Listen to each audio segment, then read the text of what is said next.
welcome to my channel. Today we're going to be having a look at the Slate 2 Plus. I received this from my husband for Christmas, and I'd actually asked for it because I'd seen it advertised on Instagram before Christmas, and one of the reasons that it really appealed to me was the fact that I could draw just ordinary with my pencil and that appear on the screen both as a video and as a still image. And one of the reasons that really did appeal to me was the fact that when you do your artwork normally with your pencil, you've then got to photograph it to get it onto your computer. So quite often I find myself waiting for a good day when I've got nice light to take my photographs, and then I struggle to get my white balance correct, and then once I get it onto the computer I maybe have to remove backgrounds and things like that as well to get a good clean image of what I've drawn in my sketchbook. So I thought this was a really easy way just to get a sketch straight onto the screen that I could then use in maybe advertising or on my YouTube, in all sorts of different ways, maybe to create images to put on t-shirts and all that kind of thing. So first of all I'll show you what comes in the box. So it's a nice solid box, as you can see, not the easiest to open. There we go. Put that out of the way. So in here, this is the slate itself. Now the paper that you put on it is an A5 size paper. It would be nice to have an A4 one. Hopefully that might come in a year or two, I don't know. But it's fine to work with, you know, my sketchbooks I do work at A5 size anyway, but for in the studio it might be nice to have a bigger version, but for now this is nice. And it comes with this notepad which has some paper already in it. But like I say, it's just an ordinary A5 paper, so you could use your own sketchbooks that you've already got at home, or you could just slice some A4 pieces of ordinary paper in half. So it doesn't have many instructions. So basically it's telling you that the first time you use it you need to charge it. So it comes with a USB to plug into your laptop. And that's, you need to charge it for a few hours before you use it the first time. So whilst I was charging it the first time, I downloaded the apps that I needed. So there it tells you where you can get them: Google Play, Apple iStore. And so I downloaded one onto my laptop and one onto my smartphone. I don't have a tablet, but if you did, it tells you there where to download those. And then it's just telling you a few precautions here. Basically, you've got to keep metal objects and your pencils away from the iskn while you switch it on. And then here it tells you the different lights that you can see on the end of here. I'll just show you where that is. There's a little light there, and it comes up different colours. So it comes up white for your USB connection, which is when I'm going to plug it into my laptop in a minute. Blue for your Bluetooth connection if I was using it with my phone. Or green for screenless mode. So the screenless mode basically means you can take it off away from your laptop or your phone or anything else and just use it when it's not connected, and then later on you can connect and upload your pictures that you've done. And then there's just the on-off button, which I'll show you again. It's just that button there, and that's obviously where you plug it in. So I'll go ahead and do that, and then it can be detecting it whilst we're talking. So you can see I've already got the software opened up, and it's very easy to download. There's no registration or logging in or anything like that. You just very quickly download it onto your computer and start using it straight away.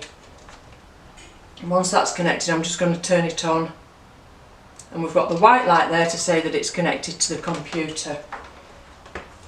So what else is in the box? I think I didn't actually read that. I'm not very good at reading instructions. That's probably just yeah, to do with the warranty and things like that. These are clips, if I can get them out, for clipping your paper, so we're going to need those. And then it comes with both a pen and a pencil. Now the pen, the way the iskn works is it's the magnetic strip here. Now with the pen it's moulded on and it's part of the pen, so presumably we'll be able to buy refills for that, or maybe you just have to buy a new pen, I'm not sure. I'm not going to try unfastening it now. So basically the magnet here is what is detected by the iskn, and it detects the movement and the angle and everything else in order to create that image. And then with the pencil, it's actually removable, and you need to get it in the right place. So that means you can put it on your own pencils, because it's a standard size pencil. So if you've got a favourite pencil or pen or anything else that you want to use, you can take this ring off the pencil that comes with it and put it onto your own. The pencil that comes with it isn't that brilliant, I don't think. I've not used it that much yet, and it needs actually sharpening a little bit really. But I'll probably, in time, I'll put it on my own pencil, because I'm not that impressed with this pencil. I think probably they could have made an effort to get a bit of a better grade of pencil than that one. It doesn't even say what it is on the end, whether it's HB or what, it doesn't even say.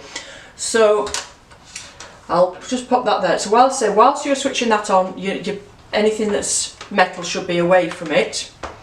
And then basically once you're ready, I'll get that wire's in the way a bit, sort of prop it under there. Once you're ready, you get your piece of paper, and it's very, very straightforward to use. So you can use it with a pad attached, but I prefer just to take one piece of paper out at a time actually. And you can see it's got these marks. I'm hoping that I'm in shot there. You can see it's got these little marks to show you where your paper goes.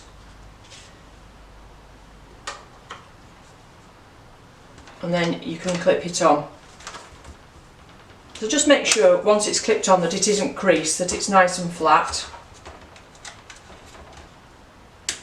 And then you can either use it portrait or landscape. So to move, to change the orientation, you just go up here. You might not be able to see from there, but basically we've got the usual File, Edit, Slate, View, Tools and Help. If you just go onto View and switch Sketch Orientation, it's pretty straightforward, and that will just change your paper over to portrait instead of landscape.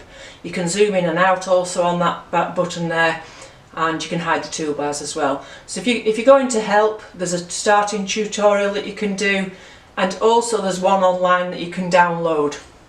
So if you go to online support as well, you can download a PDF which gives you all the instructions as well. I have read those, but it was a few days ago, so I might be a bit sketchy on what it did say, but I've got that as a PDF on the computer, so I can come back any time and have another look at that. Okay, so we'll go to here. So there you go, import drawings. So basically anything that you've done when you've had that green light on and you've not been connected to any of your devices, you can then come back and import them. So that's pretty straightforward. So the software itself is very, very easy to use, very straightforward, self-explanatory really. Edit, so you've got undo and redo, which is really helpful. The undo is actually easier to use than using an eraser, I think, so just use the undo rather than the eraser. And new, open, recent, so those are all pretty self-explanatory what we've got on there. So down the side here we've got different things. We've got pencil, we've got pen, we've got felt tip pen, marker, chalk, which is quite nice actually, airbrush, which I've had a bit of a play with and it's good fun, and there's your eraser at the end. So I'm just going to go back to the pencil to begin with. So you can change the opacity, the size, the stroke, whether it's smooth, how sensitive it is, and the hardness of the pencil. So if we go down, so at the moment it's just on HB. I did it the other day with quite a soft one and it doesn't show up very much. So, and then you can choose your colours. So you haven't just got these colours here. If you double click on them, it opens up and you've got the full spectrum there, so you can basically do whichever colours you want. And then save your custom colours as well, if you have colours that you like. And over at this side we've got replay, which I'll show you in a moment, layers, papers, insert image. So you can import an image, pop it on there and then work on it as well.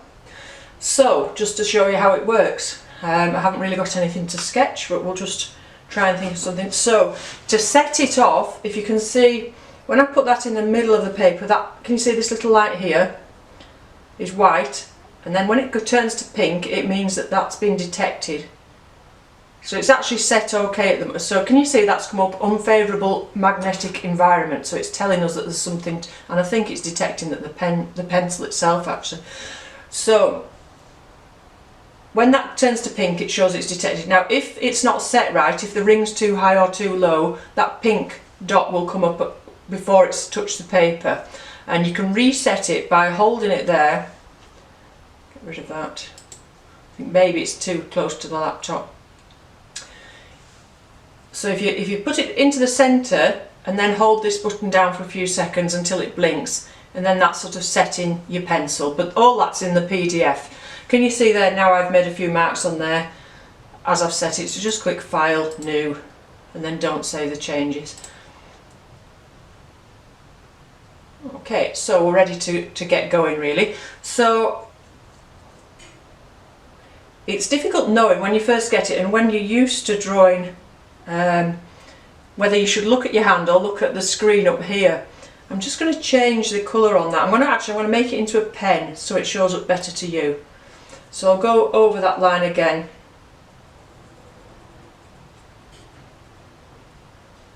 Okay, so that's showing up a bit better.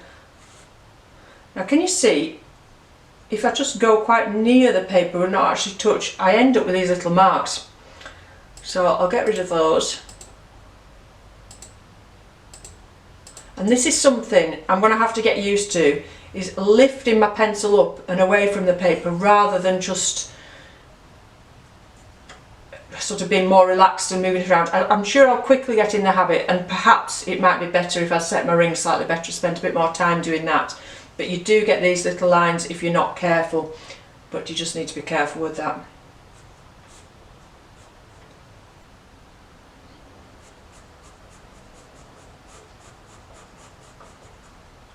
Okay, so you might be a bit far away for you to see any of this actual drawing that's going on here, but I'll put it on at the end, the little video that it creates. And like I say, it's just a bit of a quick sketch to show you how it all works. So we'll try a different tool. We'll try the chalk, shall we? And we'll make it a little bit smaller because it's quite chunky. And I'll choose another shade of blue. We'll go a bit darker, more of a royal blue, and mix that in with the turquoise that we've already got. So at this point your picture down here becomes quite different to the one up there, because you're using, I think that's my mouse. Can you see how that came up? It's because my mouse is too close to the iskn. So look how I've gone way over the top of his head there with the blue. So just undo it. It's much easier than erasing it, like I said before. And those undos will be on your video actually afterwards, which is quite amusing sometimes.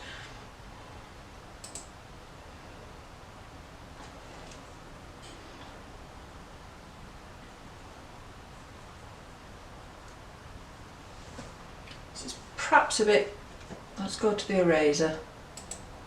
So you can see how the eraser works as well. And back to the chalk.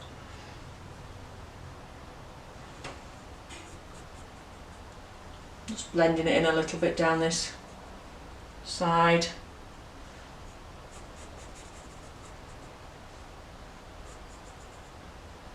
And you can actually mix your colours quite nicely. I did some with a felt tip the other day and that worked quite well, just blending them.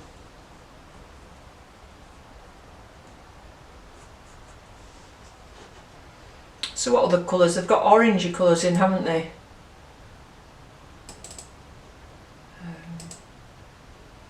Go for that one.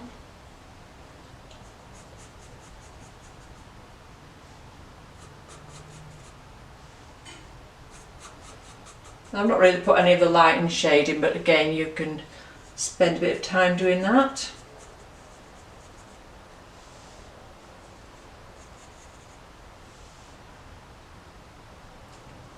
I'm not sure what colour, but we'll just put a light grey for his beak for now.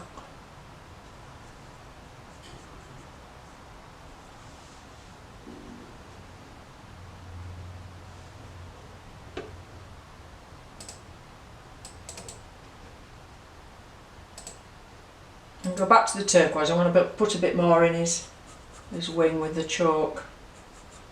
Leave one or two of those lines. What I didn't say, but what I should have done really here, is you could actually have done that as a layer so that you can go on top of the black and then have the black on top, you know, your actual lines on top afterwards, rather than just colour them in.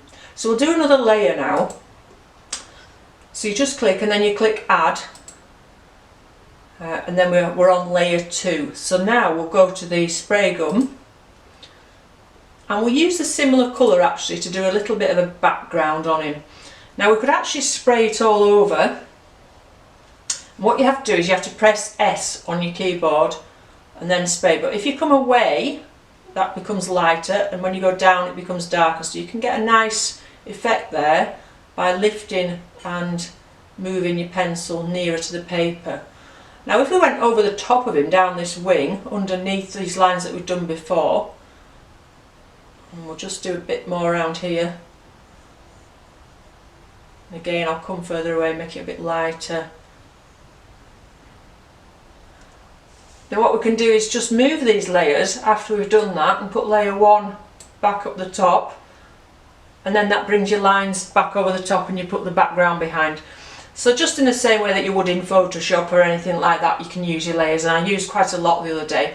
So that's enough really of me sketching for the minute, because I'm sure you're getting bored because you can't really see there. So after you've done that, all you do is click replay, and it very cleverly speeds it all up for you automatically and does you a little video.